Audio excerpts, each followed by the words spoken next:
Okay, so good afternoon, everyone. This is Miss Turner. I'm going to talk to you about a few things today. First, I'm going to talk to you about how to use your daily agenda.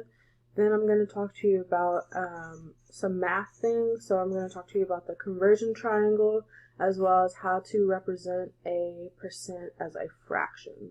Now, whenever you go into your Schoolology course, you remember in Unit 1, there's a daily agenda. When you click on that daily agenda, you can either leave it like this, or you can actually go to the page and click on daily agenda. When you go to daily agenda, you're going to have,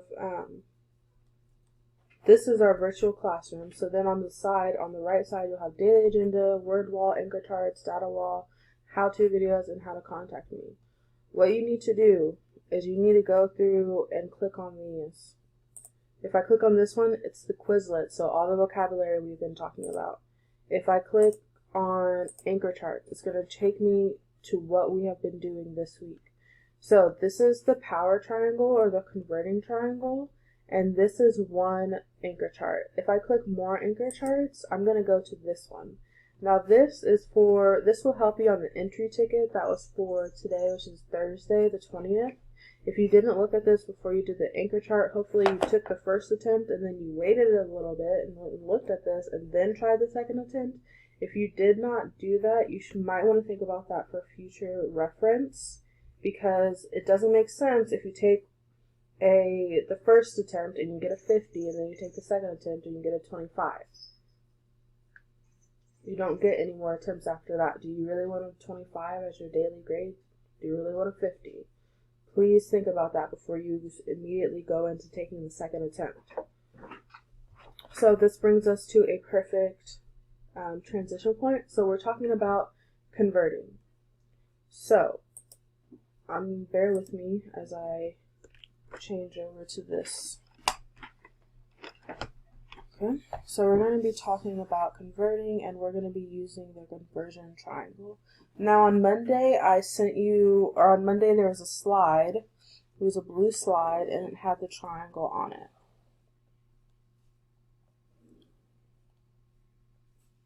It starts with fractions, then we go to decimals, and then it's percent. So FDP, fraction, decimal, percent. Okay? What we did on Monday was we went from fractions to decimals. How we did that was we divided the numerator divided by the denominator, top in, bottom out. Then what we did on Wednesday was we went from decimal to percent. To do that, you need to move the decimal point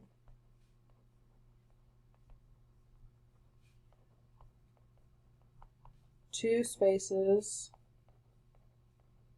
to the right. And for example, if I had 75 hundredths and I moved my decimal point 2 places to the right, isn't my number larger now? It's now 75 instead of 75 hundredths.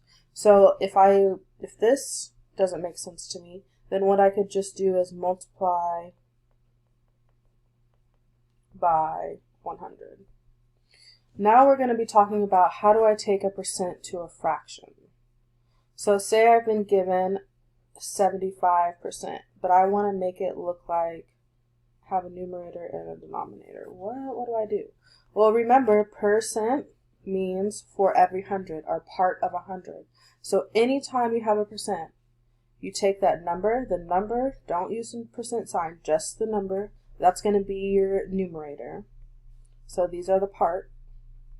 And then your whole, since it's part of our for every cent, remember cent means 100, my denominator is 1. Always when I have a percent and I want to take it and put it into a fraction, it's going to be that number, whatever the number is, minus the percent sign, over 100. So to go from percent to fraction, you're going to take the percent over 100. Then my last step would be to simplify or reduce, which means make it as small as you can make it. This is a benchmark fraction, which means this is something you should know by heart. 75 over 100 reduces down to 3/4. I know that because 100 divided by 25 is 4, and 75 divided by 25 is 3. How I like to think about my 25 is quarters.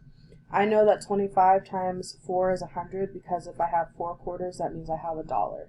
I also know that 25 times 3 is 75 because if I have 3 quarters, I have 75 cents. That's how I like to remember. Now, the second part of the conversion triangle. Well, from fraction to decimal, we went this way. What if I wanted to go from decimal to fraction? What if I had 6/10 and I wanted to make it a fraction? Well, to do that, you're going to use your place value. So I'm going to turn it right here, right click, so I can write it. Place value. What I mean by that is I'm going to write it the way I said it. So I said that this was 6/10, so I'm going to say 6 over 10. 6/10. Okay? If I want to go from decimal to percent to a decimal, I'm going to do the opposite. So over here, when I wanted to go from decimal to percent, I moved it 2 spaces to the right. So the opposite is I'm going to move decimal point 2 places to the left. I'm going to move my decimal point 2 places to the left. So now this is an even better reference to Beyonce. To the left, to the left. So for example, what if I had 65 hundredths? No, I'm sorry. What if I had 65? What am I doing? I'm going from percent to decimal. Ooh, sorry. 65%, and I wanted to make a decimal. I'm going to take this decimal point. In percents, your decimal point is always at the end of the very last number, and I'm going to go to the left, to the left. So my decimal is 0.65 or 65 hundredths. Do not worry, we're going to have more examples, but I'm just doing a quick overview right here. Then if I wanted to go from fraction to percent, say I had, what's another benchmark fraction? 2/5, and I wanted to know, well, what's the percentage? Well, we learned that. Remember, you can divide 2 divided by 5 and then move your decimal point, or if you want to know a new way, which again we will have more examples on how to do, find your make equivalent fraction with 100 as denominator. Remember, percent means for every or per 100. So, luckily with this, there is a number times 5 that could get me to 100. Our multiplication chart, it is also located in the anchor charts on the daily agenda. So I know that 5 times 20 equals 100, so whatever I do to the bottom, I'm going to do to the top. 2 times 20 is 40. So then I'm just going to take this numerator, because it's for every 100, for every 100, the numerator is my percent. Okay?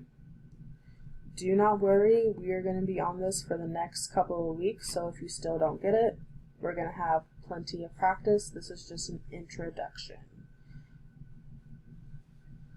Okay, and then I think that was all I wanted to go over. We did the triangle, represent percent as fraction. I think that's all I wanted to go over. Like I said, I'm going to make a longer video about how to represent a percent as a fraction, just so I can show you more examples you'll be seeing on Get More Math. But as always, these notes will be uploaded along with this video. If you have any questions for me, please send me a message on Schoology or ask me in one of the discussions, or you can email me. Alright, I hope you have a good day. Bye-bye. Maybe.